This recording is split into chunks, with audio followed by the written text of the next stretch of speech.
The prosecution is weighing changes to its lineup as the Senate impeachment court has a strict reminder in the enforcement of its gag rule. Some prosecutors could step back from the trial but remain part of the team explaining the case to the public.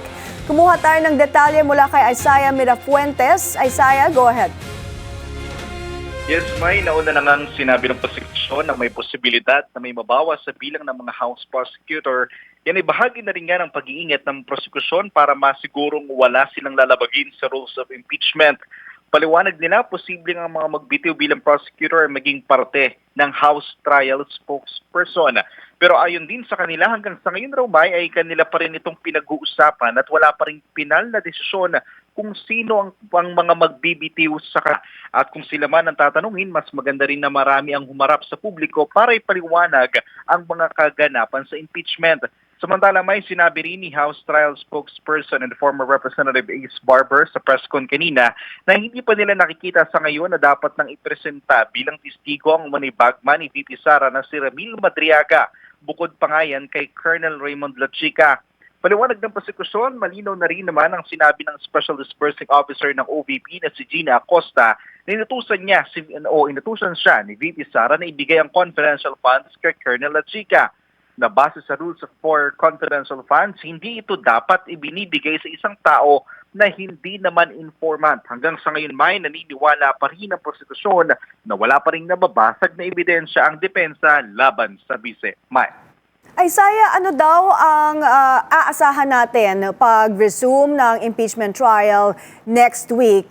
Sa Tuesday, kasi holiday sa Monday. Yes, May.